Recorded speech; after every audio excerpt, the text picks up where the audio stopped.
Hey guys, I'm Zetsubou J from HailZeon.com, and today I'm going to be checking out Section 23's Ghost Sweeper Mikami Collection 1.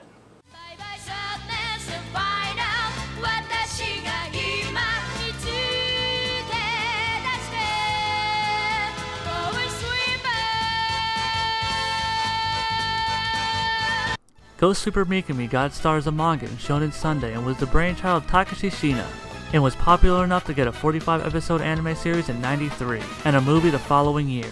Manga Entertainment released the film in 2002, and that's all we ever got of the series, until 8 years later when Section 23 picked up the entire series. It's quite the unusual move to make, considering most distributors would only pick up newer anime or relicense older ones that were fan favorites and have proven themselves successful, like Trigun, Tenchi, Fooly Cooly, and so on. So is their leap of faith a brilliant gamble or a swan dive into a second bankruptcy? Let's find out.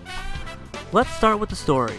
The series takes place in a modern-day Japan where ghosts and paranormal activity are an everyday occurrence, and to deal with these problems people hire a cult specialist known as Ghost Sweepers, which is kind of an odd name, but since Ghostbusters would get them double sued, I can forgive this.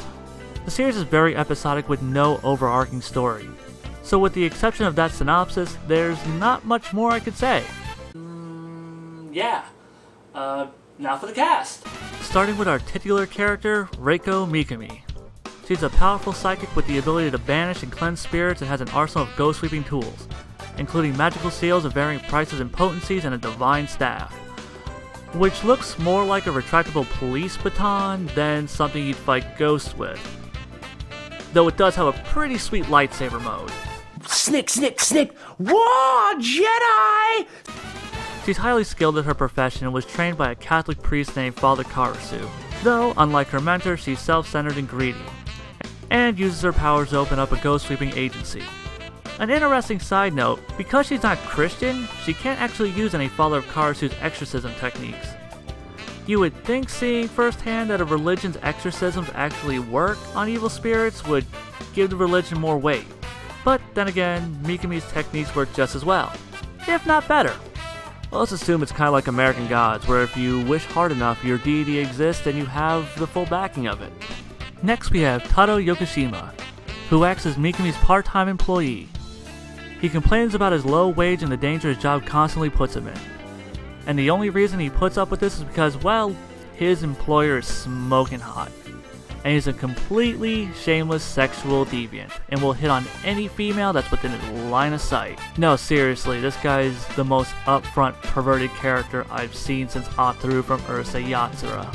For those of you not familiar with Ataru, the bar's set pretty damn high. In fact, when faced with certain death, he chooses as his last action in life to get himself a handful while yelling, "If we're going to die, at least let me die in your chest." Then there's Ukinu. She's a ghost girl that's bound to Earth and can't go to heaven. So Mikami agrees to do a purification ritual if she can pay the fee. Since Ukinu's dead, she obviously doesn't have any money. So she gets a job as Mikami's secretary and personal errand girl, to pay for the cost of the exorcism. Next on our list is another ghost sweeper named Meiko Rakudo. She's a bumbling ditz in the very definition of adorable. If she were any sweeter, I'd have diabetes.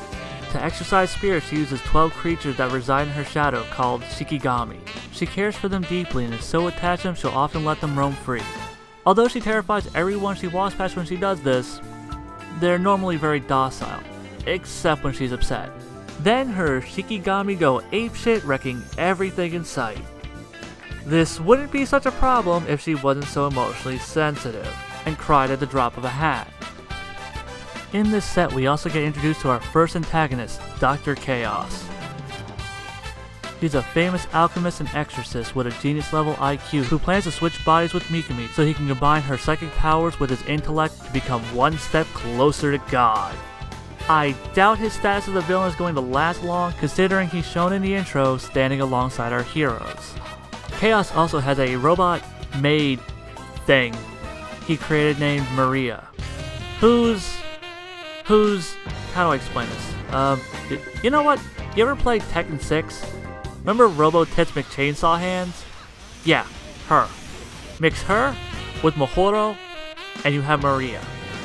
Oh, and give her Kishiro's personality. Fuck you, asshole. Then there's this little guy. He acts as our on-screen narrator and will occasionally interact with the characters. In this sense, he's very similar to Babbitt from Kotocha. Not that anyone's actually seen Kotocha. And that's all of our characters. Or at least the ones I saw. The intro does show off more characters, including Mikami's instructor father Karsu, but they don't show up in this set. So unfortunately, I really don't have anything to say about them. I stated earlier that this series as of yet doesn't have an overarching story. So far, every episode consisted of self-contained standalone episodes. Though one might think that the premise of Mikami being hired to take out different ghosts would get old and repetitive, but no, not really. Much like Lupin III, Detective Conan, Ranma 1/2, and Ranma 1/2, this is an episodic series that gets it right. The humor is top-notch. I doubt you'll find a single episode in this set that won't at least get a chuckle out of you. Sure, there are a few very overused jokes here and there, mostly Yokushima's constant sexual advances on Mikami and her violent responses to them, though it never really gets old and usually stays funny. Mostly because Yokushima is so balls-out honest with his perverse nature. He holds nothing back, except for when he was helping Mako find her lost Shikigami, and that's only because he planned on asking for her virginity as a reward for helping her. Like I said, the guy's balls out honest. The humor isn't the only good thing about the writing. Shina does a great job of keeping things interesting by making each case Mikami takes on very different. In just this set alone, Mikami and her team ride a ghost train, combat possessed dolls, help a couple of dead thieves rob a bank so they can pass on, and fights a gremlin. In space! And not all episodes deal with Mikami's ghost exercising exploits.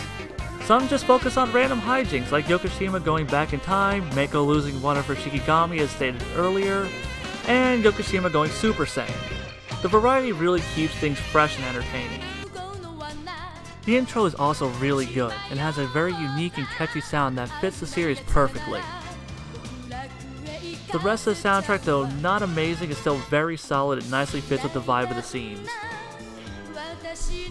If there's one thing I have to complain about, it's the animation. Between the low frame rate and the still shots, the whole thing just looks so low budget.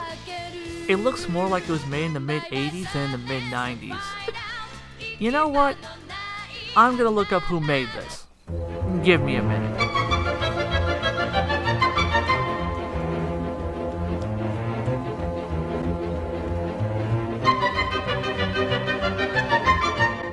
God damn it! Toei? Again? Really? What are the odds? It's the third review in a row! God damn it. You know what? Looking at this animation, I really shouldn't have been surprised.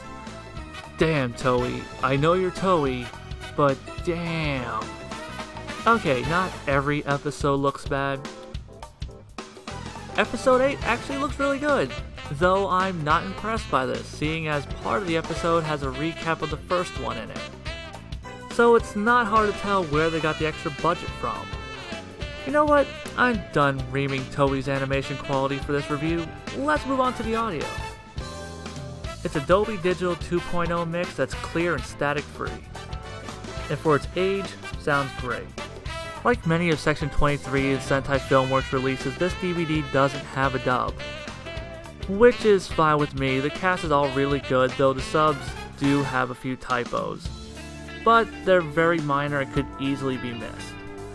Also, Yokushima's Seiyu is hilarious, and I really couldn't see any English voice actor pulling it off as well.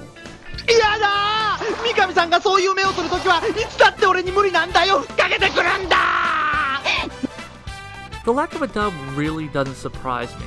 To pick up such an old series that no one was asking for, or had even heard of for that fact, is a pretty big risk, and takes a lot of balls. And I hope that this is one that pays off for them. Not just because I want other distributors to see this and to sack up and pick up riskier titles instead of the shameless fan service and Shonen Direct we're getting nowadays, but because this is one that really deserves to do well. Overall, Ghost Sweeper Mikami is full of great humor, interesting characters, and creative stories that add a lot of diversity to the series. And if you can put up with the terrible animation, then this is one that's definitely worth your buck. Well, that sums up this review. See you next time.